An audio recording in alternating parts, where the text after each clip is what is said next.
Bonjour à tous. J'ai le grand honneur et le grand plaisir d'accueillir aujourd'hui au séminaire le professeur Pascal Angel. Pascal Angel est philosophe. Après avoir été professeur à l'université de Paris 4 Sorbonne, puis à l'université de Genève, il est actuellement directeur d'études à l'École des hautes études en sciences sociales et membre du Centre de recherche sur les arts et le langage. L'œuvre de Pascal Angel est considérable, tant par le nombre de livres et les centaines d'articles qu'on lui doit, que par l'amplitude du champ philosophique qu'il couvre, puisque ses travaux nombreux se font dans le domaine de la philosophie de la logique. Je pense notamment au premier livre important paru chez Gallimard, La norme du vrai, traduit en anglais.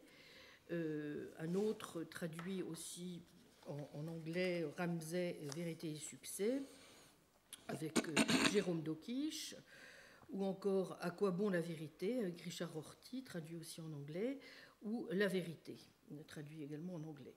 Dans le domaine, enfin, ensuite de la philosophie du langage, en particulier un livre que malheureusement on ne trouve plus et que pour ma part j'estime être un de ses plus grands livres, Davidson, La philosophie du langage, aux presses universitaires de France.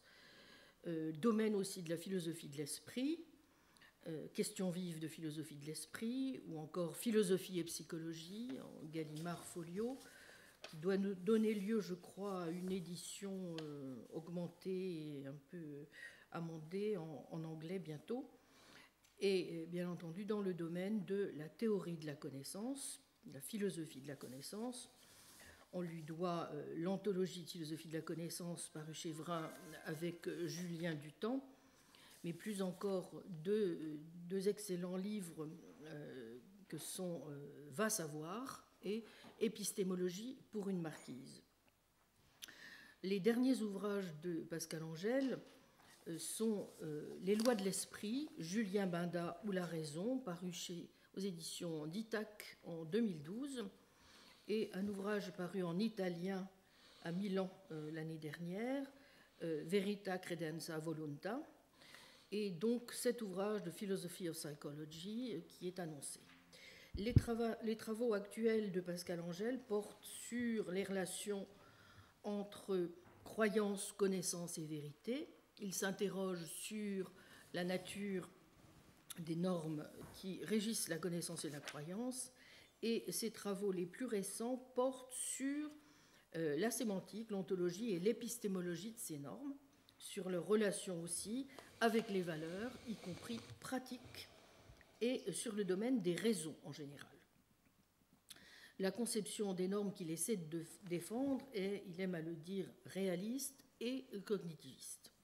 Plus récemment, il a essayé de développer un certain nombre de conséquences de cette conception dans le domaine de la philosophie de la logique, de l'épistémologie sociale et de la philosophie de la littérature. Et c'est précisément parce que dans son dernier livre sur Julien Binda, il a notamment consacré un important chapitre à la connaissance littéraire que j'ai souhaité lui demander d'accepter donc mon invitation, ce dont je le remercie, pour qu'il puisse nous instruire aujourd'hui sur les relations entre la connaissance littéraire et le sujet qui nous occupe cette année, la connaissance pratique. Donc je lui laisse sans plus attendre la parole. Merci de cette invitation, Madame le Professeur. Je vais parler effectivement de la connaissance littéraire et essayer de lier ce problème à celui du séminaire et de l'enseignement qui est donné cette année dans la chaire de métaphysique et de philosophie de la connaissance. Alors, évidemment, j'ai conscience de parler d'un sujet extrêmement vaste, dans lequel il est extrêmement facile et dangereux pour un philosophe en particulier de généraliser, parce qu'on est tenté évidemment de dire beaucoup de choses qui sont supposées être portées sur l'ensemble de la littérature, donc c'est un petit peu difficile de parler de ça en général, donc, évidemment, je vais être certainement très général malgré tout. Alors, je voudrais essentiellement parler d'une thèse que l'on appelle le cognitivisme littéraire, que je vais m'efforcer de défendre, mais sous une forme un petit peu spéciale, parce que je vais soutenir que malgré les apparences ou ce qu'on entend habituellement par cette thèse, il ne s'agit pas simplement d'une thèse cognitiviste, mais d'une thèse qui fait de la connaissance littéraire une connaissance pratique. Donc je vais essayer de défendre cette idée-là, ou en tout cas de la suggérer. Contre les objections qui lui sont adressées, que j'examinerai en second lieu, je vais donc défendre ce qu'on pourrait appeler le practicalisme littéraire, mais je vais essayer de m'efforcer aussi de montrer que la conception que je souhaite défendre n'est pas semblable à la manière dont on a défendu assez souvent c'est l'idée que la connaissance littéraire était une connaissance pratique. Bref, je soutiens à la fois qu'elle est une connaissance théorique et qu'elle est une connaissance pratique. Et donc, c'est un petit peu, évidemment, un petit peu nouveau de soutenir ça, ou en tout cas dangereux. Mon argument passera par une défense, enfin, utilisera ce que Timothy Williamson, qui était là la semaine dernière, appelle l'intellectualisme à propos de la connaissance pratique. Mais comme vous allez voir, je vais le défendre sous une forme qui, en réalité, est assez différente de celle de Williamson. Et je vais essayer donc de montrer ça sur quelques exemples, mais je pense que j'ai peur de ne pas avoir beaucoup de temps pour le faire, ou d'apparaître un peu ridicule en le faisant, donc je m'en tiendrai à certaines généralités. Alors qu'est-ce que j'entends par cognitivisme littéraire? J'entends par là la thèse qui est souvent appelée au sein de la critique littéraire d'aujourd'hui, mais également dans la tradition, la thèse humaniste. Il y a beaucoup de gens qui défendent cette idée, on trouve énormément de déclarations, je ne vais pas toutes les citer. Par exemple, Samuel Johnson dit à propos de Shakespeare, « The value of every story depends on its being true. A story is a picture either of an individual or of human nature in general. If it be false, it's a picture of nothing. » Et il ajoute, Shakespeare is above all writers, at least above all modern writers, the poet of nature. Bref, Shakespeare parle le vrai. Il rajoute également que ces personnages ne sont pas modifiés par les habitudes de lieux particuliers, par la manière dont il étudie les hommes, ou par les accidents, ou par des opinions passagères. Elles appartiennent vraiment à l'humanité commune. Et ainsi de suite. Donc on trouve énormément de déclarations de ce genre par des écrivains eux-mêmes, mais ce cognitivisme littéraire a été défendu par des critiques littéraires, notamment l'anglais F.R. Leavis ou bien l'américain Lionel Trilling au XXe siècle. C'est un petit peu finalement la conception standard de ce que c'est que la connaissance littéraire. Elle est, pour des raisons sur lesquelles je ne vais pas m'attarder, tombée très largement en désuétude, cette conception, et elle a donné lieu à beaucoup de critiques, dont j'aurai l'occasion de parler. Mais je vais essayer de dire tout de suite ce que j'entends par la thèse en question. C'est ce qui apparaît sur ma première diapositive, à savoir que j'en fais la conjonction de trois thèses, ce cognitivisme littéraire. Premièrement, une thèse à propos de la vérité qui est véhiculée par les œuvres littéraires. Au moins certaines œuvres littéraires sont capables d'exprimer des vérités au sujet du monde. Je ne dis pas toutes les œuvres littéraires, parce que ça me suffit si vous pouviez m'accorder la thèse existentielle, selon laquelle au moins certaines œuvres littéraires sont capables de le faire. Deuxièmement, au moins la thèse liée à la connaissance, au moins certaines œuvres littéraires ont une valeur cognitive, au sens où elles sont capables de produire et de transmettre des connaissances. Donc, il y a une thèse portant sur la connaissance, qui n'est pas la même que la thèse portant sur la vérité. Et il y a une troisième thèse qui peut paraître très difficile à défendre, mais que je vais essayer de suggérer, sinon je ne veux pas vraiment... Mais je crois que le cognitivisme littéraire ne serait pas ce qu'il est si on n'avait pas une thèse portant sur la valeur esthétique, qui est que la valeur cognitive des œuvres littéraires contribue de manière essentielle à leur valeur esthétique. Ce n'est pas du tout l'idée qu'en quelque sorte, il y aurait une partie de la littérature qui serait dévolue à la production de connaissances, alors qu'une autre partie, peut-être la majeure partie, aurait essentiellement une valeur esthétique. Donc, comme vous voyez, il s'agit en quelque sorte ici de couper l'herbe sous les pieds d'une thèse, par exemple, formaliste, qui soutiendrait que, bien sûr, la valeur littéraire des œuvres littéraires, quelquefois, se produit, mais dans la majeure partie des cas, ce n'est pas le cas. Autrement dit, j'essaie de ne pas soutenir la thèse sur laquelle, par exemple, il y a certaines œuvres comme le déclin la chute et le déclin de l'Empire romain de Gibbon, qui, tout en étant un ouvrage historique, a des vertus littéraires, ou bien l'histoire de France de Michelet, mais en disant que, bon, ce sont seulement certaines œuvres qui soutiennent ça. Alors, il faut quand même préciser chacune de ces thèses. Et ici, je voudrais rappeler des choses qui sont relativement connues.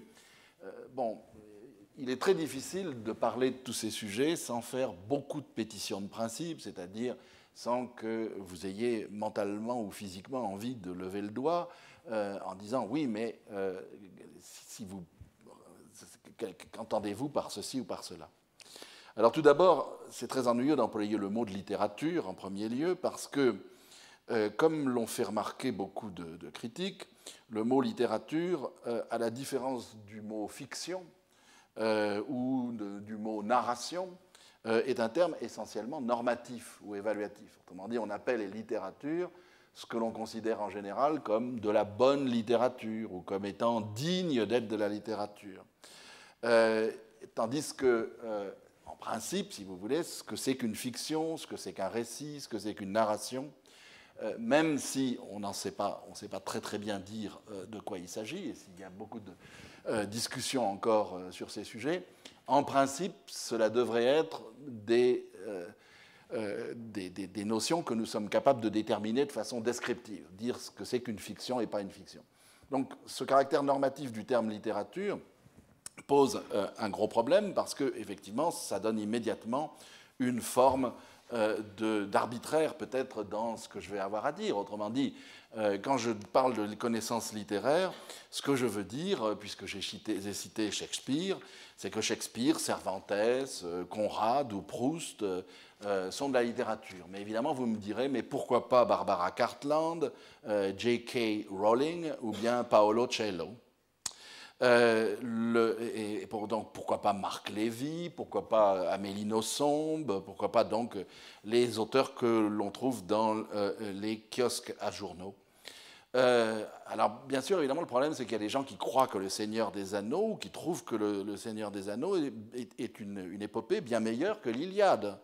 Et il y a des gens qui préfèrent Harry Potter à Robert Louis Stevenson ou à Conan Doyle. Et donc, ici, je ne peux pas donner une réponse, évidemment, à cette question, et la seule chose que je peux dire, c'est que les œuvres classiques dont j'ai parlé sont, a priori, de meilleurs candidats pour être des œuvres littéraires que, mettons, l'œuvre que Harry Potter ou bien le dernier roman de Marc Lévy. Donc, la raison pour laquelle je dis ça, c'est que c'est une espèce de remarque de bon sens. Quand vous faites de l'épistémologie ou de la théorie de la connaissance, habituellement, il semble que les propositions sur lesquelles c'est le plus simple et le plus facile de tester nos prétentions à connaître sont des propositions extrêmement simples, du genre « j'ai deux mains ». Et donc, je pars de ce qui est supposé être le plus facile à connaître.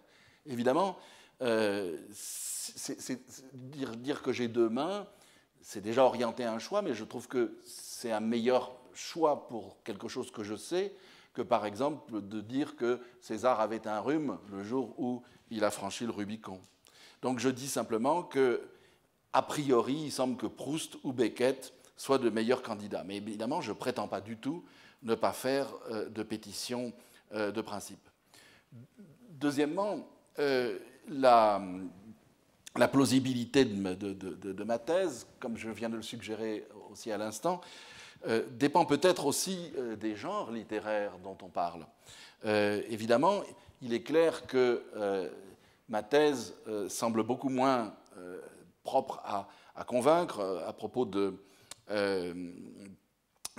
poésies de Byron ou même à des genres comme le Château d'Otrante, comme des romans gothiques comme le Château d'Otrante, qu'à des œuvres qui ont comme objectif de dire le vrai, par exemple, ou d'être du journalisme. Par exemple, un cas évidemment très problématique est le fameux roman de Truman Capote, De sang-froid. Donc effectivement, tout dépend ici des notions de vérité ou de connaissance auxquelles on a affaire. Et je voudrais dire tout de suite que la thèse du cognitivisme littéraire dont je parle se distingue de trois thèses qui sont couramment employées, qui sont couramment évoquées à son sujet en utilisant la notion de vérité. La première, c'est l'idée qu'il y aurait dans la littérature, mais particulièrement dans certaines formes de littérature, en particulier la poésie, en particulier les hymnes à la nuit de Novalis ou les poésies de Hölderlin ou celles de Mallarmé, qu'il y aurait quelque chose comme une sorte de vérité essentielle qui serait révélée ou saisie par on ne sait quelle sorte de pouvoir, d'intuition ou de révélation. Donc, ce n'est pas de cette vérité essentielle que je vais parler. Donc, le mot vérité va avoir son sens le plus ordinaire aussi. D'autre part, on pourrait penser aussi que ce que j'appelle le cognitivisme littéraire est vrai, peut-être même de façon triviale, de romans, d'œuvres littéraires, qu'elles soient fictionnelles ou non, qui sont des œuvres qui se prétendent scientifiques ou expérimentales. Bon, ce que Zola appelle le roman expérimental, ou ce que Paul Bourget appelle ses romans psychologiques, seraient des candidats au cognitivisme littéraire. Je réponds oui, mais évidemment, ce serait à ce moment-là limiter aussi énormément la perspective. Enfin, je dirais aussi que la vérité littéraire ne peut pas être simplement triviale. Bon, il y a un certain sens du mot vrai qu'on utilise quand on utilise le schéma célèbre de Tarski, la neige est blanche est vrai si et seulement si la neige est blanche, P est vrai si et seulement si P, qui est d'ailleurs le schéma, pas de Tarski, mais le schéma d'Aristote que vous avez dans la métaphysique, qui est tel qu'en définitive, ce schéma peut s'appliquer à n'importe quelle sorte de discours. Que ce qu'il s'agisse de vérité de type ordinaire, du genre j'ai deux mains est vrai si et seulement si j'ai deux mains, que de propositions dont vous ignorez totalement la signification, comme les snarks sont des boujoums est vrai si et seulement si les snarks sont des boujoums. Il y a une sorte de manœuvre qui consiste à trivialiser la notion de vérité en, par exemple, parlant de vérité dans la fiction, ou vérité dans telle ou telle sorte de discours. À partir de ce moment-là, la notion de vérité devient totalement relative, non plus absolue, et elle cesse d'avoir de signification. Donc ce n'est pas en ce sens-là non plus. Par conséquent, il n'y aura pas de thaumaturgie dans ma notion de vérité, comme par exemple chez les membres romantiques de l'Athénéum ou chez Mallarmé. Il n'y aura pas de prétention scientifique et il n'y aura pas de relativisme à un type de discours qui trivialiserait la notion de vérité. Donc ça, c'est une deuxième précision que je veux donner. Maintenant, la troisième, comme ne l'indique pas ma diapositive qui devrait indiquer 3, porte sur la valeur cognitive. Alors ici, il y a une gamme de positions aussi sur laquelle il faut être extrêmement strict, sans quoi le débat perd beaucoup de son sens. Il existe un sens du mot connaissance que les gens utilisent quand on parle de connaissance littéraire. Le sens, en gros, dans lequel, si on demande à quelqu'un, pensez-vous que les romans, lire de la littérature, vous apprend quelque chose? Et où les gens de bonne foi et en toute amabilité vous répondent, mais oui, bien sûr. Il y a bien ce sens. Le problème, c'est que quand vous demandez aux gens, oui, mais quoi? Qu'est-ce que ça vous apprend? Eh bien, souvent, ils sont incapables de le dire. Et quand on les questionne un peu plus, on comprend que ce qu'ils entendent, c'est que les œuvres littéraires offrent une certaine sorte de manière pour nous d'augmenter nos capacités à former des croyances et à faire des inférences. Autrement dit, elles élargissent nos facultés d'imagination ou nos facultés d'inférence. Si c'est le cas, c'est certainement c'est certainement vrai, mais c'est extrêmement faible.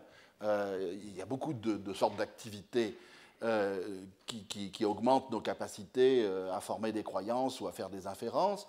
Bon, c'est vrai également de n'importe quelle sorte d'autres œuvres artistiques.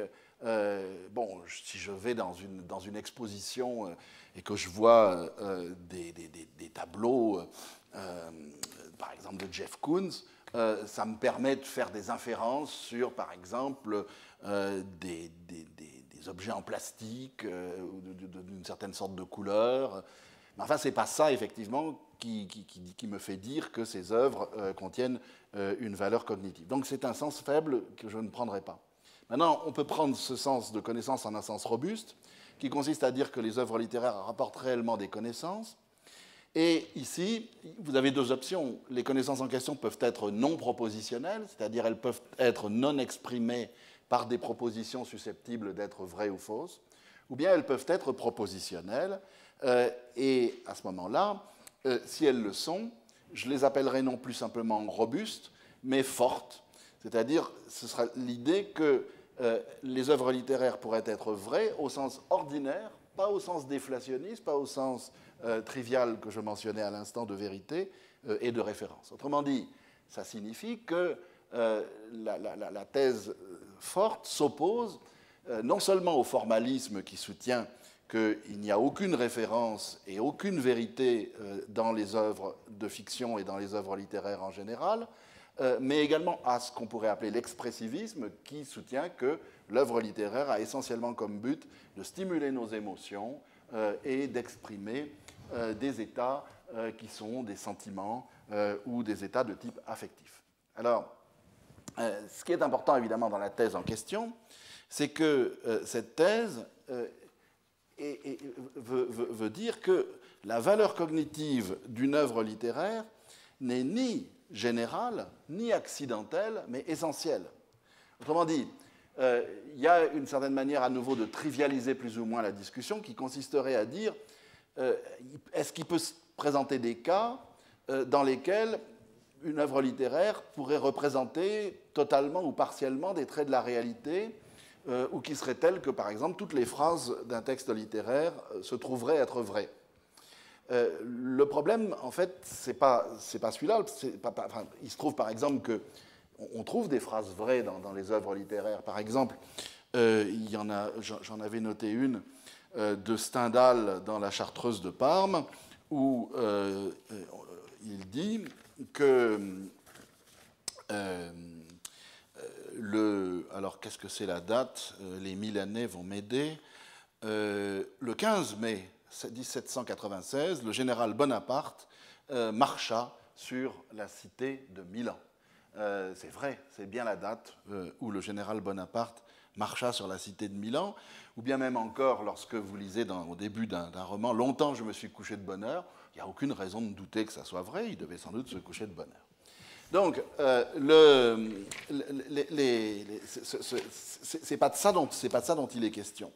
Ce dont il est question, c'est le fait de savoir si une œuvre littéraire peut avoir le but de représenter la réalité sur le mode cognitif, avec l'objectif ou la visée que cette représentation véhicule une connaissance. Alors, ceci est loin d'être évident, et ça vous montre à quel point la thèse du cognitivisme littéraire est forte, quand on la prend au sens où je la prends, parce que les écrivains, très souvent, quand ils décrivent la contribution de leur œuvre à la recherche de la vérité, emploient le mot vrai ou emploient le mot connaissance. Ça leur est très fréquent. Vous trouvez ça chez Thomas Mann, vous trouvez ça chez Virginia Woolf, vous trouvez ça chez Conrad dans la célèbre préface au Nègre du Narcisse, ou bien vous trouvez ça chez William James.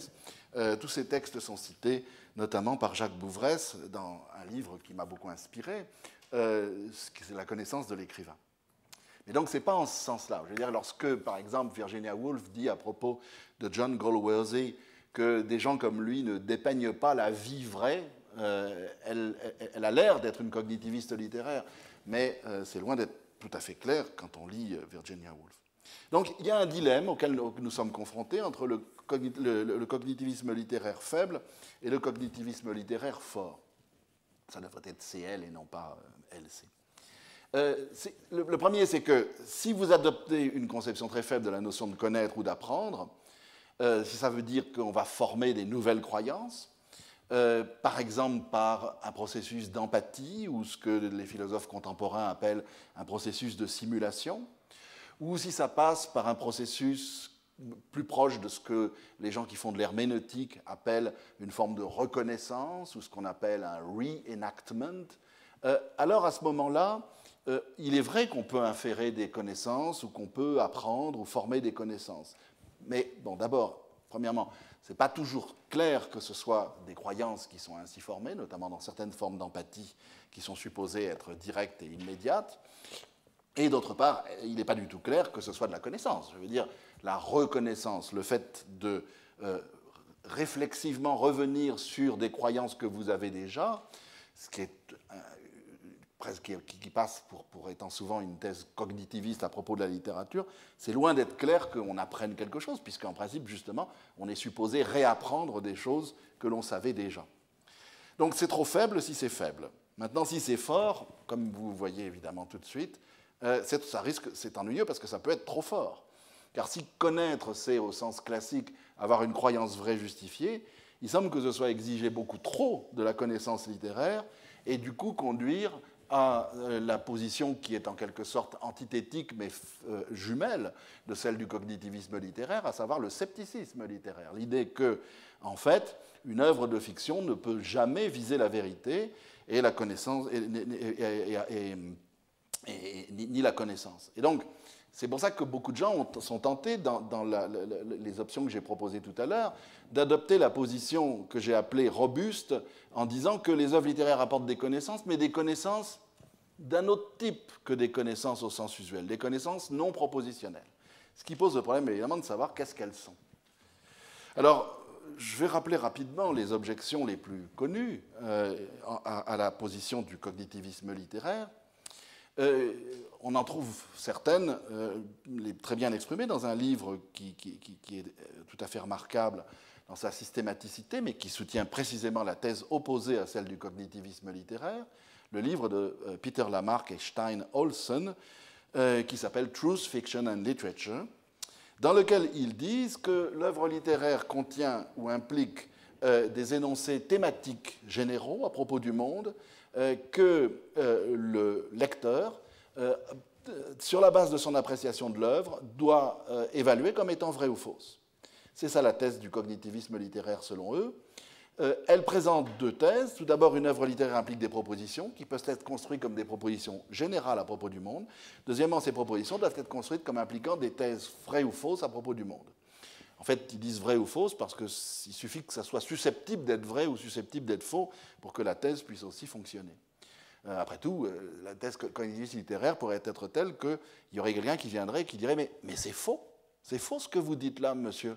Napoléon, alors ce n'est pas du tout la question de Napoléon, mais la Sanseverina n'était pas du tout, enfin le comte, comment il s'appelle, Mosca n'était pas du tout jaloux de... comment il s'appelle ce mec Fabrice. Fabrice. Bon, donc, ils utilisent la terminologie de thème et de thèse qui dit qu'une œuvre littéraire ne développe pas simplement un thème, mais aussi une thèse. Bon, et alors, les objections évidemment les plus standards et les plus familières à cette idée, c'est que si vraiment c'était le cas, alors les œuvres littéraires pourraient être paraphrasées dans un langage ou dans un vocabulaire qui dirait la même chose ou qui les traduirait. On pourrait en faire donc une espèce de résumé.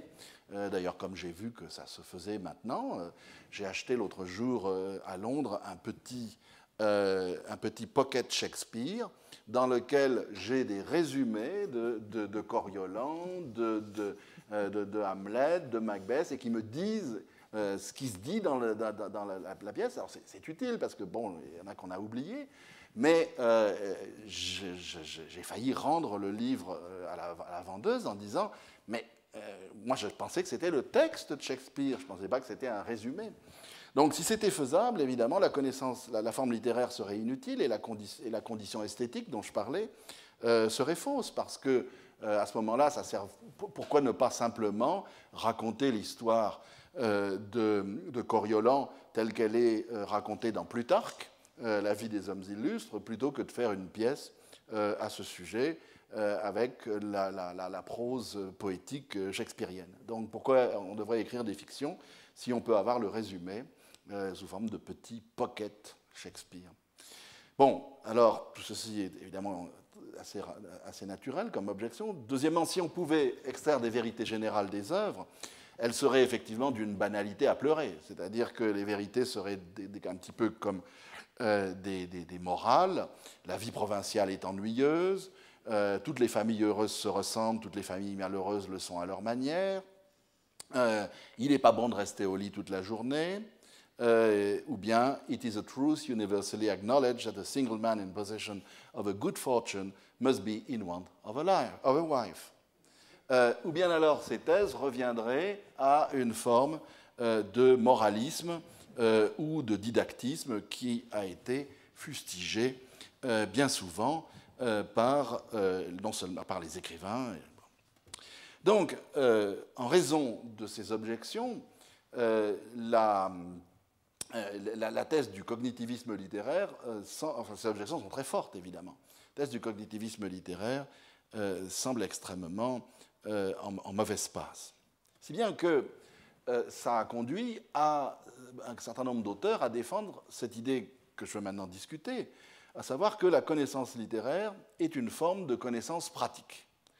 Et il semble que si on passe à cette idée qu'il y a une forme de connaissance pratique, on évite un certain nombre des difficultés que je viens de signaler. Mais évidemment, il faut entendre par connaissance pratique une connaissance non propositionnelle, c'est-à-dire qui ne s'exprime pas au moyen de propositions qui soient vraies ou fausses.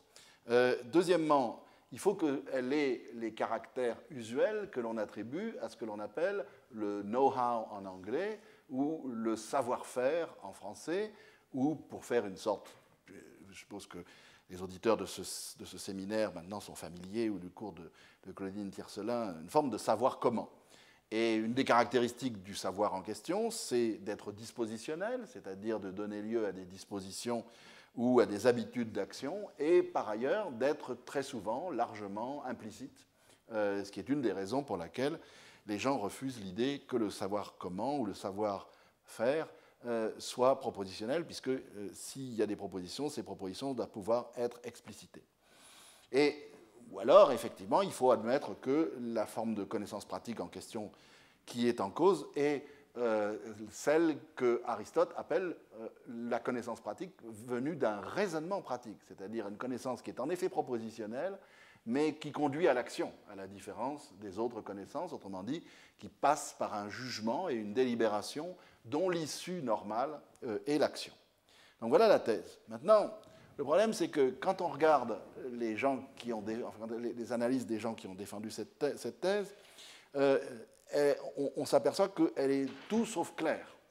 Il y a une chose qui est sûre, c'est que pratiquement personne qui défend cette thèse, à ma connaissance du moins, ne soutient que le savoir pratique ou la connaissance pratique littéraire est semblable ou même comparable à des savoirs pratiques physiques ou techniques, comme savoir faire du vélo, savoir pêcher en eau trouble, savoir jouer d'un instrument, savoir compter même, qui sont des aptitudes pratiques.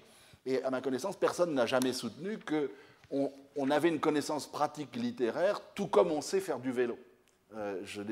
Si vous avez des contre-exemples, je serais content de les connaître. Mais la thèse qui est plus souvent défendue sous cette forme-là, c'est celle qui consiste à dire qu'on a une certaine capacité à exercer notre imagination, soit comme c'est très proche de la thèse de l'imagination dont je parlais tout à l'heure, soit par empathie directe, quand vous vous mettez en quelque sorte immédiatement à la place de quelqu'un, vous prenez la place de quelqu'un, ce qui est une forme de simulation, soit par élargissement de nos capacités d'imagination quand nous recréons par quelque chose qui semble être plus ou moins une sorte de raisonnement contrefactuel dans lequel nous disons que se passerait-il si, et où nous essayons d'imaginer une situation voisine. Et on dit que cette capacité d'imagination est une capacité, et qu'en ce sens-là, elle a un aspect pratique.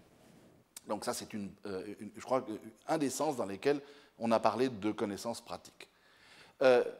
Deuxièmement, beaucoup de gens ont tendance à assimiler la connaissance littéraire comme connaissance pratique avec l'idée qu'il y a un savoir expérientiel ou un savoir par expérience. Je veux dire par là le genre de savoir que vous avez lorsque vous avez la connaissance d'une qualité seconde, telle qu'une odeur, une couleur ou une saveur. Quel effet ça fait, en anglais « what it is like », ou « comment c'est ». C'est-à-dire en faisant référence à une certaine forme d'expérience plutôt qu'à quelque chose comme une certaine sorte de capacité. Mais en même temps, il y a une ambiguïté, comme on va le voir, entre cette notion expérientielle et cette notion de connaissance comment. Et puis, on trouve aussi, et je vais lire un texte dans un instant, l'idée qu'il y a des capacités intellectuelles diverses, telles que raisonner, imaginer, qui peuvent être acquises par une certaine forme d'entraînement ou d'exercice, ou quelque chose comme une formation. Et là, on n'est pas très très loin de ce qu'on entend en allemand par une Bildung, dans laquelle on est formé par la connaissance littéraire. Vous voyez, ce n'est pas le même sens. Et puis, il y a le sens du raisonnement pratique aristotélicien. Donc, ça, c'est toutes sortes de versions dans lesquelles les gens ont défendu l'idée qu'il y avait une connaissance pratique littéraire. Et il y a des auteurs qui ont encore défendu l'idée plus générale encore, qui est que la connaissance pratique en question, c'est savoir comment vivre. Voici ce que dit Bouvresse dans le livre que je citais.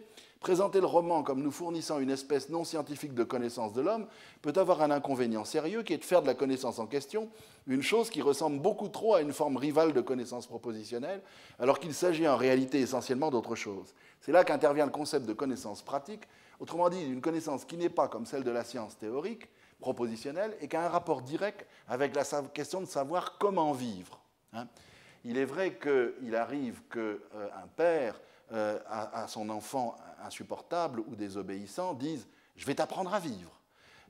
Et en général, ce que ça veut dire, c'est qu'il va lui donner une taloche ou qu'il va justement lui provoquer une habitude ou un savoir comment, par exemple savoir se tenir à table, je vais t'apprendre à vivre, je vais savoir comment tu dois te tenir à table. Et ce n'est pas en ce sens-là que Bouvresse veut dire qu'on apprend comment vivre. C'est dans un sens beaucoup plus large, beaucoup plus diffus. Alors, il y a un exemple de la thèse à laquelle j'ai fait référence à propos de l'idée de raisonner, imaginer comme une formation. Je l'ai trouvé dans un livre récent de Joshua Landy, et je ne vais peut-être pas lire tout, mais enfin, on dit souvent que les fictions, alors qu'on dit souvent que les fictions doivent être informatives ou nous améliorer moralement de façon à pouvoir nous bénéficier, certains textes défient cette hypothèse en fonctionnant comme des terrains d'entraînement pour certaines capacités.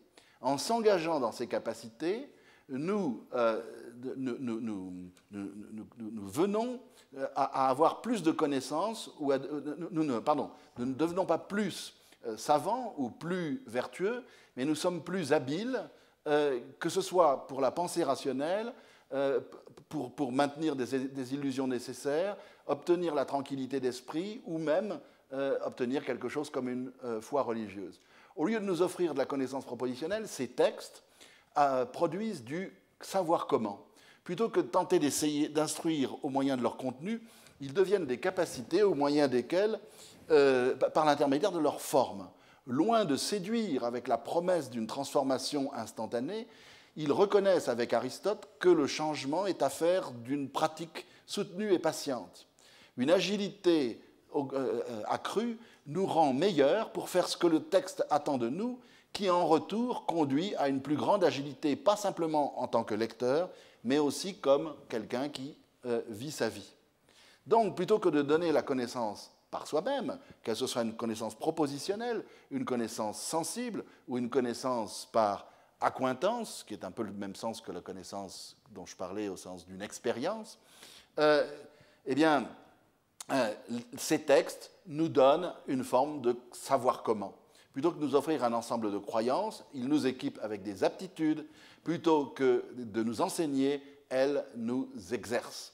Elles ne sont pas informatives, mais ces textes ne sont pas informatifs, mais formateurs ou formatifs. Ils se présentent comme des exercices spirituels, sacrés ou profanes, des espaces pour des rencontres actives et prolongées qui nous servent, avec le temps, à développer nos aptitudes et nous permettent de devenir ce que nous sommes. Comme vous voyez là, il mélange à la fois cette idée d'une aptitude pratique plus ou moins repérable, assez ordinaire, des capacités, si vous voulez, qui font l'objet d'un exercice, et en même temps quelque chose comme une Bildung, comme une formation générale. Alors mon problème, évidemment, c'est que toutes ces thèses sont éminemment vagues. D'abord, si on dit qu'il y a une capacité d'imagination, et que cette capacité s'exerce aussi bien dans des cas de simulation par empathie directe, comme quand, en quelque sorte, vous vous mettez immédiatement à la place de quelqu'un, c'est très documenté évidemment en psychologie. Bon, là, évidemment, on a bien affaire à une capacité qui est non propositionnelle, mais et même non conceptuelle, semble-t-il, telle que habituellement est décrite cette forme d'empathie dans laquelle on se met directement à la place de quelqu'un, par exemple par l'effet d'une émotion. Mais évidemment, à ce moment-là, c'est difficile de dire qu'on a affaire à quelque chose comme un savoir pratique, un know-how, c'est très difficile de le soutenir. Mais si, d'autre part, on parle d'élargir nos capacités d'imagination, tout dépend évidemment jusqu'à quel point l'imagination est supposée être non propositionnelle, non conceptuelle, ou ne pas impliquer quelque chose comme une forme de raisonnement par analogie. Et si c'est le cas, alors à ce moment-là, ça semble bien être quand même une forme de savoir pratique qui a une composante propositionnelle. Deuxièmement, il n'est pas clair que l'expérience elle-même, c'est-à-dire par exemple le goût que j'expérimente du pamplemousse, ou l'odeur que je sens du camembert, soit elle-même non conceptuelle et non dispositionnelle. Il y a une célèbre dispute entre un certain nombre de philosophes qui soutiennent l'idée que l'expérience nous apprend à avoir une sorte de connaissance directe par accointance d'une certaine sorte de qualité ou de qualité, et d'autres philosophes qui soutiennent mais non, ce n'est pas du tout une sorte d'expérience ineffable de quelque chose que l'on saisit ainsi dans une accointance avec l'objet ou avec une connaissance directe, quasi perceptuelle ou phénoménale, mais c'est quelque chose qui est d'ordre habituel. Troisièmement, il n'est pas clair du tout que les aptitudes ou les capacités formatrices, dont il est question dans la citation assez longue que j'ai faite de Joshua Lundy dans son livre How to do things with words, ce qui est évidemment, comme vous le voyez, une allusion directe au titre de Austin, il n'est pas clair que ces capacités formatives soient des savoirs communs. Ça peut être beaucoup plus compliqué que ça. Quatrièmement, le raisonnement pratique aristotélicien est propositionnel. Et pour finir, le comment vivre dont parlent des auteurs comme Jacques Bouvresse à la suite de Iris Murdoch ou de Martha Nussbaum, soit une forme de connaissance pratique. Hein. Je vais t'apprendre à vivre, c'est bien une connaissance pratique. Avec une taloche, on sait vivre. Mais lire un roman de Gottfried Keller et apprendre à vivre en lisant Gottfried Keller, pas tout à fait la même chose que de recevoir une taloche. Donc, la difficulté, c'est que, effectivement, la position de quelqu'un comme Bouvresse dans ce livre, La connaissance de l'écrivain, si tant est qu'il défende sa position et ne se cache pas derrière son petit doigt, qui montre en fait la thèse d'un autre, mais il me semble que dans ces passages-là, il me semble que ça transcrit assez bien sa position. Il n'y a pas tellement de différence entre cette position extrêmement générale qui consiste à dire « ça nous apprend à vivre », quand il nous dit, par exemple, qu'il se pourrait que le genre de connaissance que nous procurent les œuvres littéraires ne soit pas de l'espèce théorique, mais plutôt du genre de ce qu'on appelle la connaissance pratique. Wittgenstein s'est par exemple interrogé sur la connaissance, ce qu'on appelle l'authenticité de l'expression d'un sentiment. À quoi reconnaît-on ce genre de choses, etc. Il n'est pas clair que cette position ne revienne pas à une forme de scepticisme littéraire, c'est-à-dire à dire que finalement c'est complètement ineffable. Et Bouvresse, d'ailleurs, est, à mon avis, peut-être de façon consciente, incohérent quand il défend les trois thèses suivantes. Il nous dit que les œuvres littéraires visent à produire des vérités générales sur la vie humaine. Par conséquent, il défend une certaine forme de ce que j'ai appelé tout à l'heure un humanisme, l'idée qu'il y a des thèmes qui ressortent des œuvres littéraires. Deuxièmement, il défend la thèse sur laquelle la littérature véhicule une forme de connaissance morale, mais également il nous dit que cette connaissance n'est pas une connaissance pratique, propositionnelle. Donc j'arrive pas bien à comprendre comment est-ce que les œuvres littéraires peuvent à la fois produire des vérités et en même temps que ces vérités ne soient pas exprimables par des propositions. Peut-être qu'on peut les sentir ou les intuitionner, mais alors à ce moment-là, effectivement, nous retombons dans une position pas très très loin de celle qui était dénoncée à propos des thaumaturges. J'en viens maintenant à mon point principal, à savoir que si on veut véritablement défendre cette conception de la connaissance pratique, il faut essayer de s'inspirer et de revenir aux arguments qui ont été proposés par Gilbert Ryle à propos de la connaissance comment, puisque c'est le philosophe qui a peut-être eu le plus d'influence dans la manière de codifier, en tout cas dans les pays d'outre-Manche et d'outre-Atlantique, codifier ces analyses. Alors, selon Ryle, la connaissance pratique n'est pas propositionnelle, donc il défend cette thèse contre ce qu'il appelle l'intellectualisme cartésien, mais il défend également cette thèse contre le raisonnement pratique aristotélicien. Il ne défend pas l'aristotélisme au sens où il y aurait une proposition. Alors, ça, comme vous le savez, son argument principal, et ceci est développé par Coline Tiercelin dans son cours, aussi bien que dans ce séminaire, l'argument principal de Ryle, c'est que si on disait qu'il y a une connaissance pratique qui soit la contemplation d'une proposition, alors à ce moment-là, il faudrait avoir une forme de contemplation d'une proposition pour pouvoir mettre en œuvre la proposition qui est supposée être la contemplation de la proposition qui nous aide à connaître pratiquement.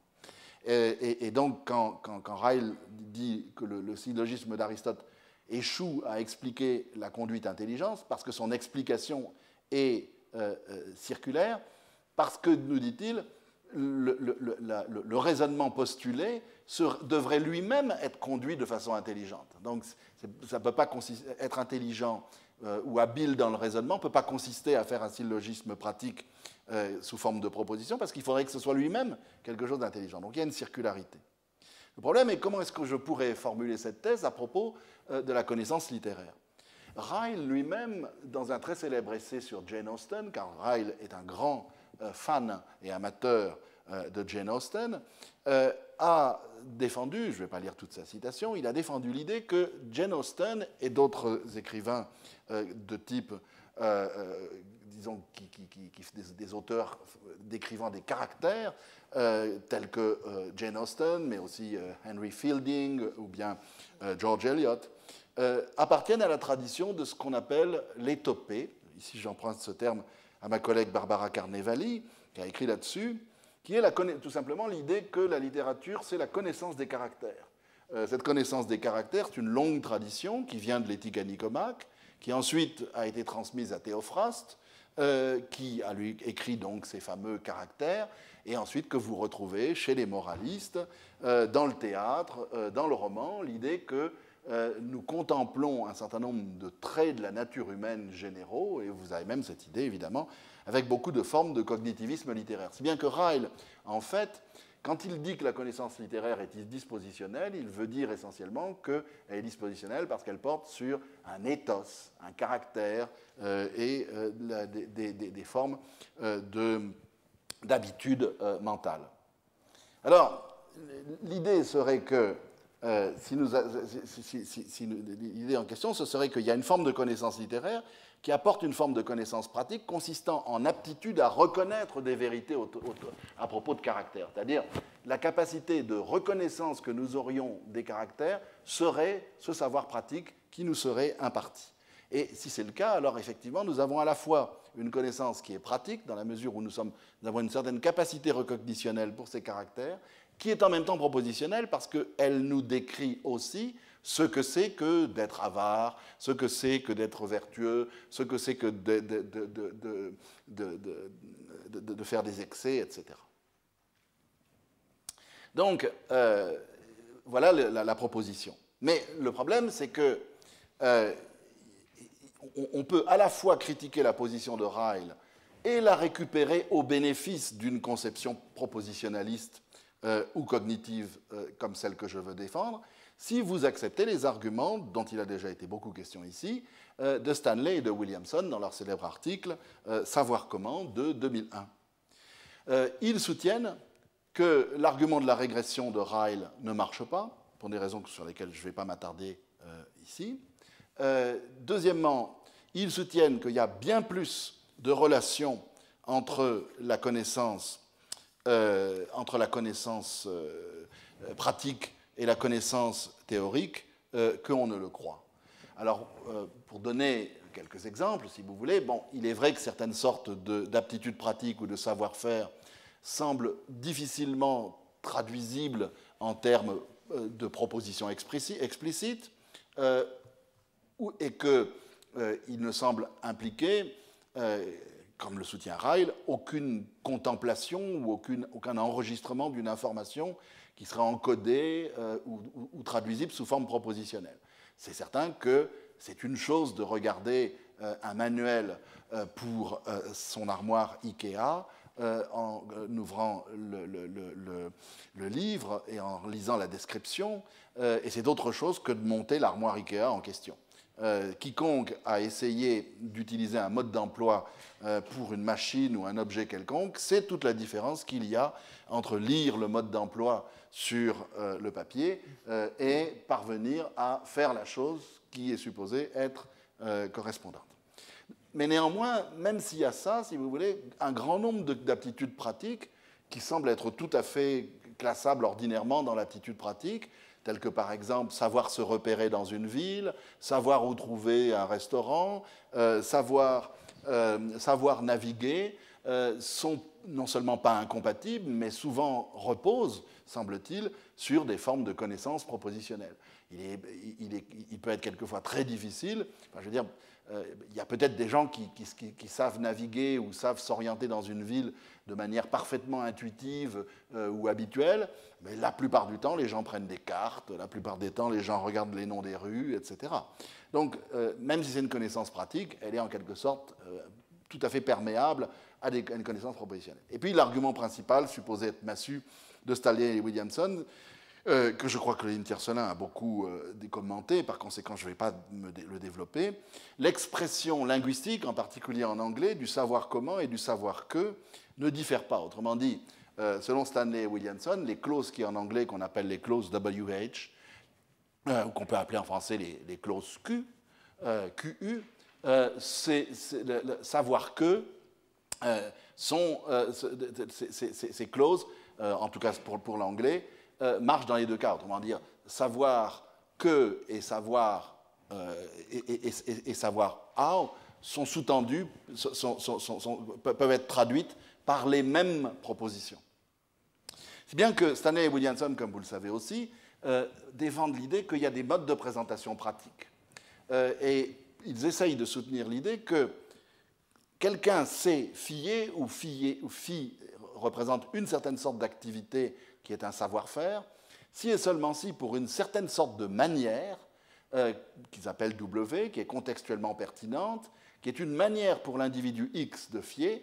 Il y a un mode de présentation pratique, M, tel que X sait sous ce mode de présentation M, que W est une manière de faire. Autrement dit, par exemple, si Jean sait comment faire du vélo, ça signifie que Jean connaît une manière de faire du vélo. Il connaît donc un mode de présentation pratique pour fier. La raison pour laquelle ils emploient cette notion de mode de présentation, c'est parce qu'ils veulent soutenir qu'on a affaire à des propositions, mais qui ont un composant démonstratif, et que ce composant démonstratif est essentiel, qui n'est pas traductible par une description définie du genre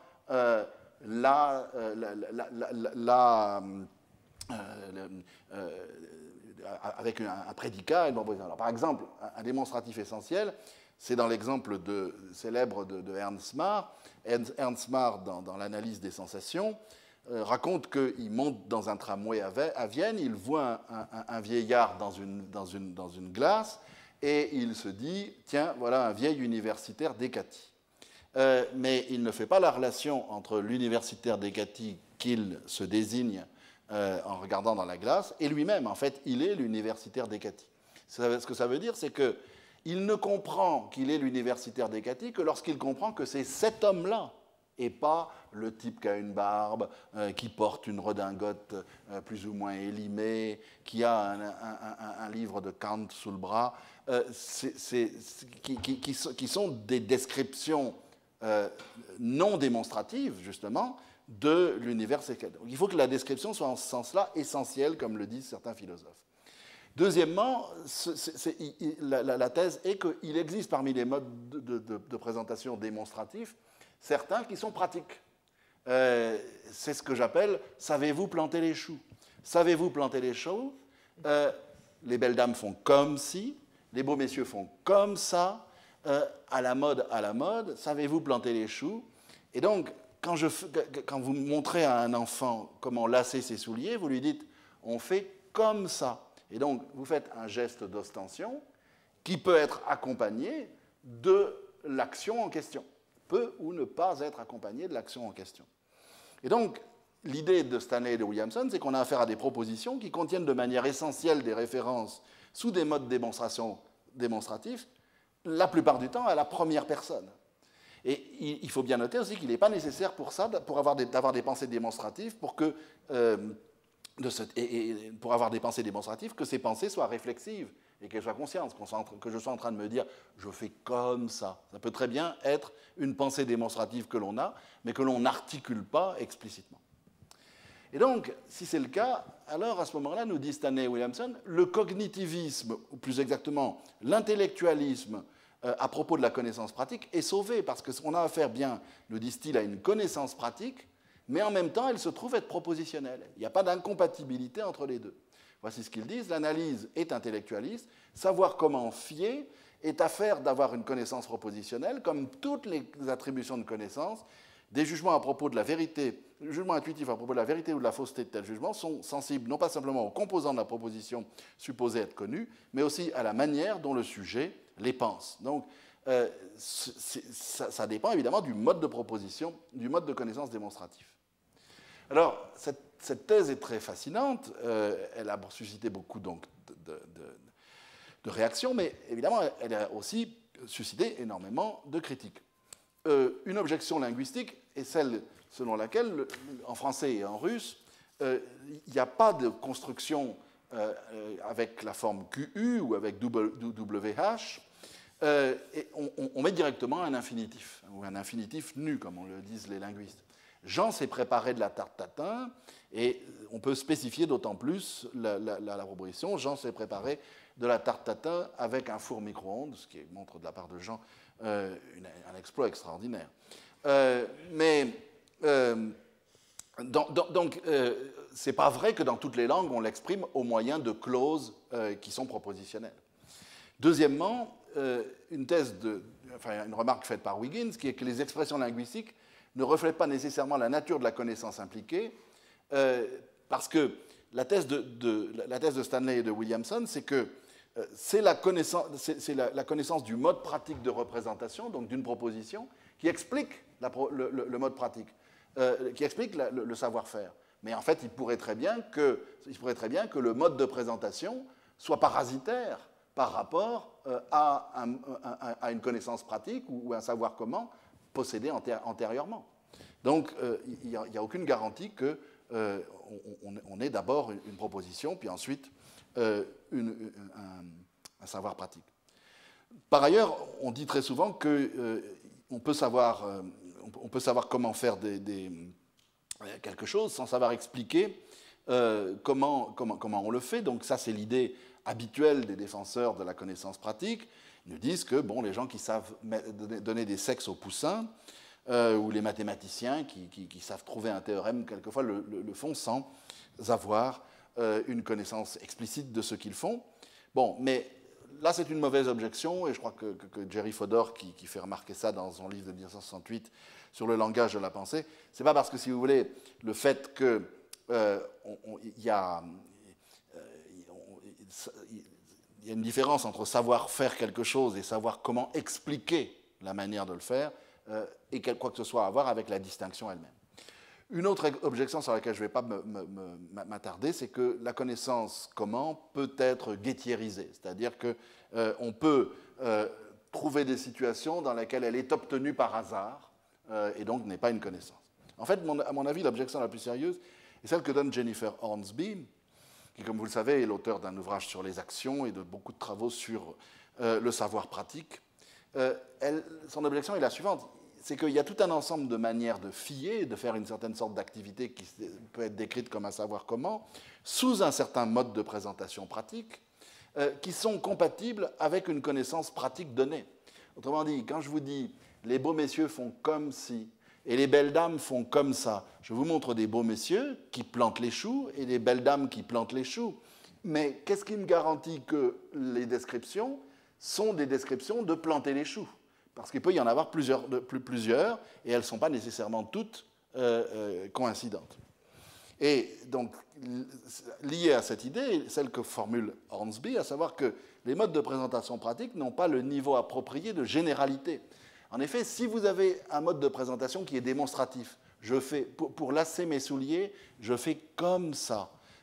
Pour appuyer sur le bouton, je fais comme si. Qu'est-ce qui me garantit que j'ai un savoir pratique au sens générique? Parce que si mon savoir pratique est toujours traduit par une démonstration et par un mode de présentation singulier, je ne peux pas dire que j'ai l'aptitude pratique de, par exemple, pousser le bouton, vu qu'il n'y a rien qui me garantit qu'un poussé de bouton va être le même ou similaire à un autre poussé de bouton. Or, c'est bien ça, en général, qui se passe à propos d'un apprentissage ou à propos d'un savoir pratique. Donc, connaître un mode de présentation pratique pour fier, par exemple de faire du vélo, de faire de la tarte tatin ou siffler avec ses doigts ou rouler une pelle, n'est pas le fait de savoir comment fier. C'est seulement une description démonstrative d'un savoir comment. Comment dit, l'objection de Hornsby me paraît très intéressante. Elle dit, on n'a pas traduit véritablement le savoir comment en termes propositionnels. On a simplement dit que l'on pouvait décrire, au moyen d'une proposition avec un mode de présentation démonstratif, un savoir comment. Donc c'est indirect. La thèse de Williamson ne nous donne pas du tout de réduction comme ils espèrent le faire. Autrement dit, quelqu'un peut très bien connaître une manière de faire du vélo sans pour autant savoir faire du vélo. Ce n'est pas le fait que vous sachiez une manière de faire qui fait que vous ayez la compétence elle-même. Et alors, c'est ici que ça se relie avec ma thématique, parce que il me semble que cette objection qu'on peut faire à Stalier et Williamson, qui est une objection contre l'analyse intellectualiste en général du savoir comment, cette objection pourrait très bien nous servir à formuler ce que c'est qu'une connaissance littéraire, si nous l'appliquons à la connaissance littéraire. Et donc je voudrais soutenir l'idée suivante, à savoir que ce que les œuvres de fiction nous donnent, ce n'est pas des connaissances pratiques directes, des capacités ou des aptitudes, ou en tout cas, la seule que j'admettrais, c'est d'une capacité recognitionnelle comme celle dont j'ai parlé, mais uniquement des capacités qui sont décrites sous des modes pratiques de présentation. Autrement dit, les œuvres de fiction nous présentent des différentes sortes de modes pratiques de démonstration. C'est ma thèse.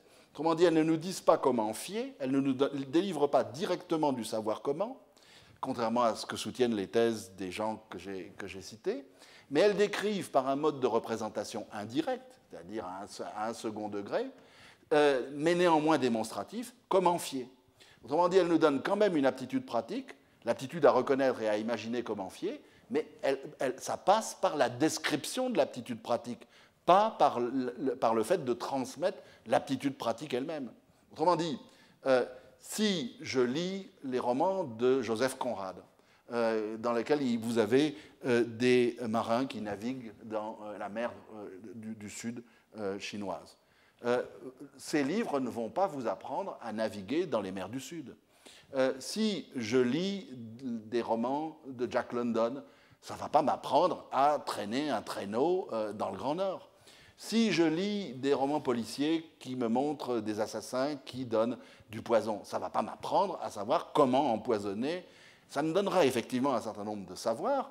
Par exemple, il y a plein de choses à propos du meurtre que je peux apprendre par des romans policiers qui ensuite, après, peuvent me servir dans mes propres activités de meurtrier. Mais en réalité, le roman ne me fournit pas le savoir pratique en question. Et bien que je vais parler plutôt que d'une connaissance pratique directe, d'une connaissance pratique par déférence. Autrement dit, en représentant des mondes, réels ou fictionnels, sous un certain aspect, je reste assez neutre sur ce que les récits littéraires font, j'emploie le mot monde dans un sens qui pourrait être contesté, les récits littéraires défèrent au lecteur la connaissance par ostension. Quelle connaissance? Eh bien, voilà, je vais ici défendre ma thèse et la rattacher à l'idée que j'ai formulée rapidement tout à l'heure de l'étopée ou de la description du caractère. Je voudrais soutenir que la connaissance en question, c'est la connaissance de différents types ou différentes sortes de caractères ou différentes sortes de lois psychologiques. Par exemple, je lis Albertine disparue et je dis, voilà une manière d'être jalouse, d'être jaloux. Je lis Oblomov de Goncharov. Je dis, voici une manière d'être ascédique. Enfin, ça ne se dit pas tellement. Enfin, ce n'est pas la même chose que d'être aux ascédiques. Voici une manière d'être haineux. Je lis Le voyage au bout de la nuit. Voici une manière d'être haineux. Et je lis Bouvard et Pécuchet. Voici une manière d'être bête. C'est donc c'est ça que j'appelle des modes de présentation pratique, c'est-à-dire, je pense que les œuvres, enfin, je voudrais soutenir l'idée qu'un certain nombre d'œuvres littéraires sont des œuvres dans lesquelles on vous montre, par un mode de présentation pratique, comment certains caractères exemplifient des propriétés générales. Donc, je dirais que les récits fournissent des modes de présentation pratique qui sont des descriptions de savoir pratique au sujet de caractères, de certains types, de certains traits. Je soutiendrai que ces modes de présentation sont propositionnels. Ils ne confèrent pas directement le savoir pratique, au sens où, par exemple, si je me rends à la salle d'escrime, mon maître d'armes me confère l'art de l'escrime, parce qu'il me fait faire les mouvements appropriés. Mais néanmoins, les œuvres littéraires nous le confèrent indirectement par descriptions qui utilisent des modes de présentation pratiques. Et donc, ça repose sur une banalité, qui est que vous pouvez très bien transmettre un savoir comment à quelqu'un qui n'a pas ce savoir comment, à travers un mode pratique de présentation. Voilà comment on fit. Mais ça ne va jamais lui donner une connaissance directe. Il faudra qu'il fasse lui-même un effort. Donc, qu'est-ce qui est transmis? Je le redis, des traits au sujet de caractère. Ça peut inclure, j'inclurai là-dedans la thèse sur laquelle il y a des exemples moraux ou esthétiques, ou des valeurs. Par conséquent, j'accepte l'idée qu'il peut y avoir une connaissance pratique des exemples ou au sens de la morale, mais des lois psychologiques ou de la nature humaine, c'est-à-dire des vérités et des connaissances. Mais évidemment, il ne s'agit pas du tout de soutenir que ces vérités, ces types, ou cette étopée, ou toute cette éthologie, est là pour informer le lecteur par des propositions, par des maximes ou par des règles.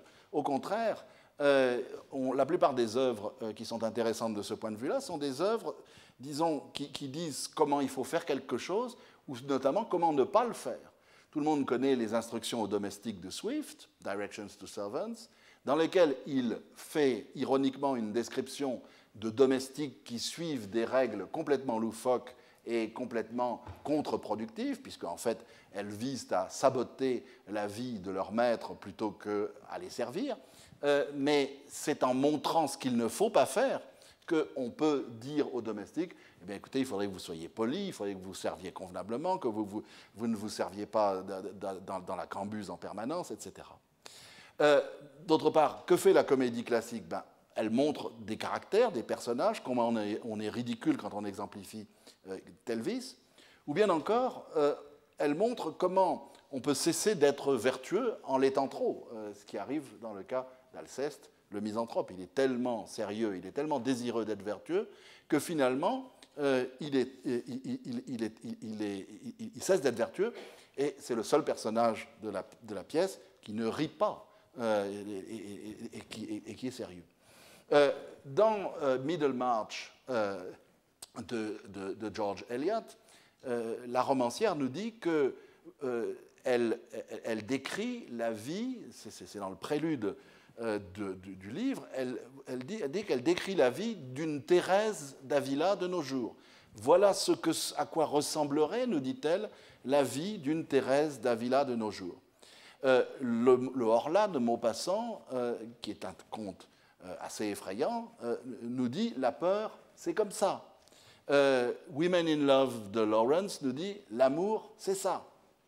Donc, je crois que pour un certain nombre d'œuvres, on peut défendre cette idée, que je ne peux évidemment qu'ici intuitivement suggérer, qu'il y a tout un ensemble de modes de présentation pratiques qui peuvent évidemment...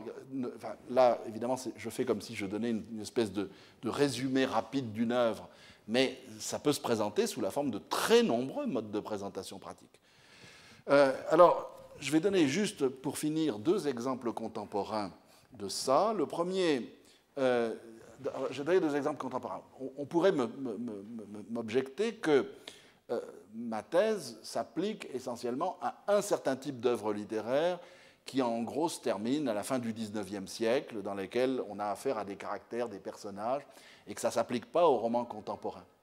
Mais j'accepterai la thèse défendue par Thomas Pavel dans son livre « La pensée du roman », dans laquelle il dit que même si les romans contemporains ont perdu cette espèce d'étopée, c'est-à-dire cette capacité à raconter des histoires et à mettre en scène des personnages qui ont certaines sortes de caractères, qui représentent certains traits généraux de la nature humaine, ils en montrent en quelque sorte les débris, ils en montrent en quelque sorte la ruine, et ils montrent comment ça se passe en creux.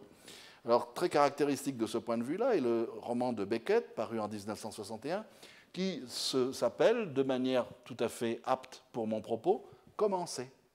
C'est un roman écrit en français, qui a été traduit en anglais sous le titre de « How it is like », et non pas par « What it's like ». Commencer est un roman dans lequel vous avez un bonhomme qui vous explique comment c'est que de ramper dans la boue. Et tout le roman se passe ainsi. Il avance dans la boue, en fait il avance très peu. Il piétine, et il ne piétine même pas puisqu'il est à plat ventre dans la boue. Et le roman commence. Comment c'était, je cite avant Pym, avec Pym, après Pym, comment c'est, 3 parties, je le dis comme je l'entends. Il passe à la seconde partie. Ici donc enfin la deuxième partie où j'ai encore à dire comment c'était comme je l'entends en moi, qui fut dehors quoi, de toutes parts des bribes, comment c'était avec Pym, un temps énorme, tout bas dans la boue, à la boue, quand ça cesse de halter, comment c'était ma vie, comme on parle de ma vie, dans le noir, la boue avec Pym, deuxième partie, plus que la troisième et dernière, c'est là où j'ai ma vie, où je t'ai eu, et où j'aurai des temps énormes, troisième partie, dans le noir, dans la boue, dans des bribes. Continue. Mais d'abord en finir avec cette deuxième partie, avec Pym, la vie en commun, comment c'était, pour n'avoir pu en finir avec la troisième et dernière, où j'entends dire en compte bizarrerie, commencer. Donc, vous voyez, ce thème est évidemment absolument récurrent, il ne cesse de le répéter. Vite donc enfin la deuxième partie, comment c'était avec Pym, plus enfin que la troisième et dernière, comment c'était après Pym, avant Baume, comment c'était en disant comme je l'entends, qu'un jour tout ça, comme chaque mot, toujours je l'entends en moi qui fut dehors, quoi, notre voix. Donc vous voyez, c'est une espèce de caractère répétitif, et en quelque sorte, on peut presque dire que le commencer ou la manière, le mode de présentation pratique est quasiment récurrent et obsessionnel. Il s'épuise dans le fait de montrer commencer.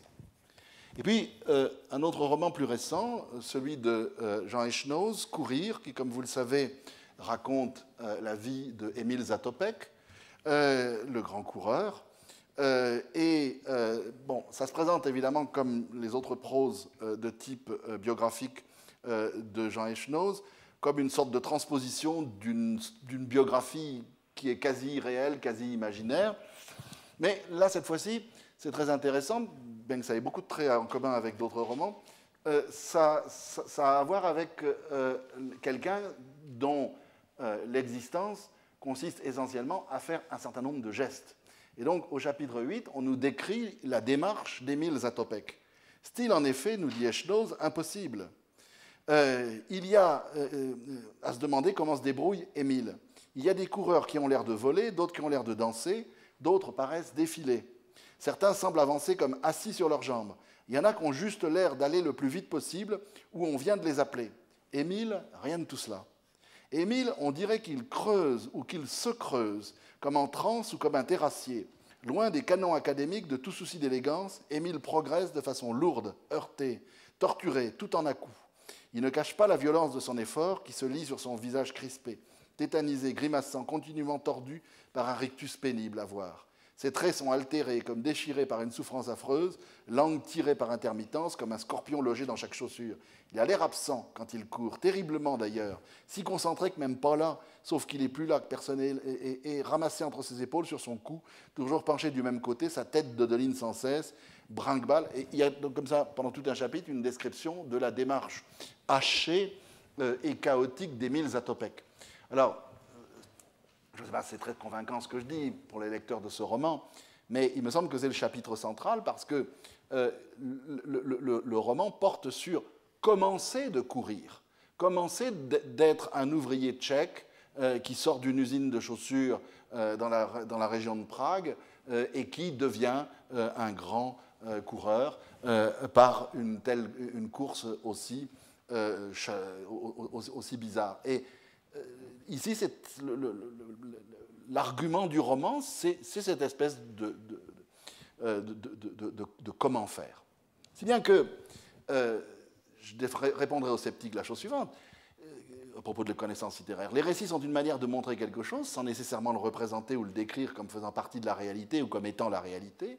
Ce qui est montré par la narration, c'est un aspect, sous un certain mode de présentation, une multiplicité de modes de présentation. Certains peuvent être évidemment éminemment complexes. La communication des savoirs comment n'est jamais complète. Elle requiert évidemment aussi une interprétation de la part du lecteur. Elle ne se donne pas immédiatement. Je n'expulse pas de ma conception l'idée que le lecteur doit aussi extraire ces savoirs comment et que ce n'est pas comme si ça lui était apporté directement.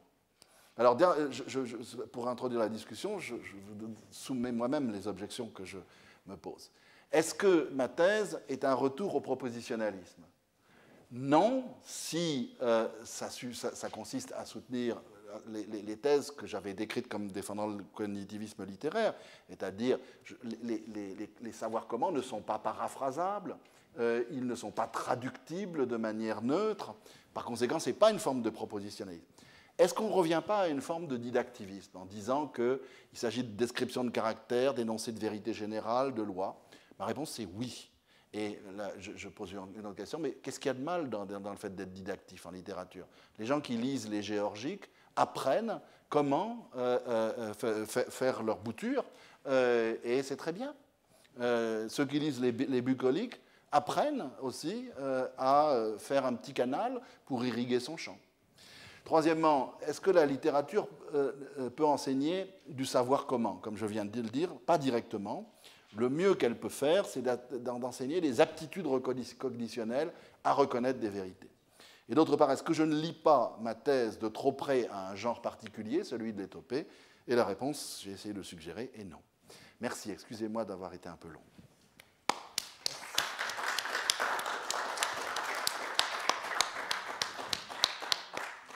Bon, merci beaucoup pour cet exposé extrêmement riche et qui va susciter beaucoup de questions. Pour ne pas monopoliser justement le temps, je voudrais simplement poser une question qui me préoccupe un peu dans la manière dont tu as construit, à partir d'un certain moment, le passage à la position Stanley et intellectualiste Stanley Williamson. Parce que, est-ce qu'on ne pourrait pas dire, au fond, que tout ce que tu dis in fine pourrait parfaitement trouver son sens dans une conception strictement aristotélicienne de la connaissance littéraire? Ce qui me fait penser ça, c'est que tu es passé finalement de certains arguments que développe Ryle sur la nécessité de concevoir les aptitudes sur le mode d'une éducation, d'un apprentissage, à la position intellectualiste de Williamson et Stanley. Mais est-ce qu'il n'y a pas là un petit problème, au sens où, quand même, Stanley et Williamson considèrent qu'il y a un point fondamental qu'ils ne veulent absolument pas récupérer dans l'analyse raélienne, c'est l'idée que la connaissance pratique serait pieds et poings liés à quelque chose justement comme des capacités et des aptitudes. C'est la question que je me posais. Et la deuxième question qui me faisait penser que est-ce que tu ne pourrais pas dire tout ce que tu dis dans une optique, au fond, railéo-aristotélicienne, dans la mesure où le type de capacité et d'analyse didactique que tu donnes finalement à ce qu'est la connaissance littéraire, c'est quelque chose qui se trouve exercé précisément par le fait que Aristote insiste beaucoup sur la nécessité de développer des vertus intellectuelles et pas seulement des vertus morales. Je comprends pourquoi il pourrait y avoir une réserve de ta part à l'idée selon laquelle la connaissance littéraire serait une forme de développement des vertus morales, par exemple. Mais dans la mesure où ce que permet d'exercer justement la phronésis aristotélicienne, c'est des vertus intellectuelles, est-ce que ça ne suffirait pas, sans entrer dans l'intellectualisme Stanley Williamson, dont tu as dit qu'il posait par ailleurs quelques petits problèmes, est-ce que ça ne suffirait pas pour défendre ta propre position?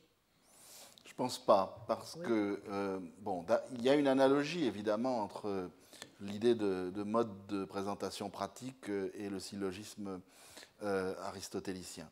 Rappelez-vous l'exemple connu qu'il y a, je ne me rappelle plus si c'est dans l'éthique à Nicomaque ou dans le mouvement des animaux, lorsque il y a cet exemple très discuté par Elisabeth Anscombe, dans lequel la prémisse du syllogisme pratique, c'est j'ai envie ou il est désirable de manger quelque chose de sucré. C'est la prémisse générale et majeure. Maintenant vient ensuite la prémisse mineure, qui effectivement est une prémisse particulière et démonstrative. Voici un objet sucré, un gâteau, un bonbon. Et, nous dit Aristote, eutus, illico, je mange. Donc, une fois que vous avez les prémices, vous tirez la conclusion qui est une action. Donc, en effet, il y a quelque chose de propositionnel dans le raisonnement pratique. Et d'autre part, il y a aussi quelque chose de démonstratif. Il semble qu'il y a une étape dans laquelle il y a besoin de la reconnaissance du particulier pour pouvoir exercer le jugement, lequel, en effet, est aussi une capacité qui, si on l'exerce bien, peut être vertueuse ou vicieuse. Okay. Mais néanmoins, ça m'embête parce que il n'y a pas assez dans une position avec le syllogisme pratique de l'idée qu'il y a quelque chose comme un savoir commun au sens d'une capacité ou d'une aptitude. La capacité ou l'aptitude au syllogisme pratique, c'est une capacité qui est en quelque sorte de second niveau, tandis que là, moi, je veux pouvoir soutenir la thèse selon laquelle on a bien affaire aussi à des savoirs communs ou à des savoir-faire.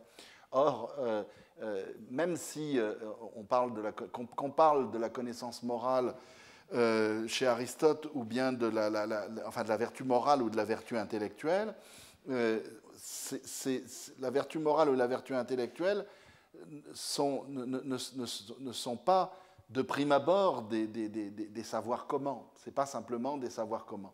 Donc je pense que la conception que j'essaie d'adapter à partir de la thèse de Williamson est beaucoup plus, plus intéressante parce qu'elle met en valeur cette idée justement du savoir comment. Par ailleurs, dans Aristote, il n'y a absolument pas l'idée qu'on exemplifie des traits de caractère ou des types, etc.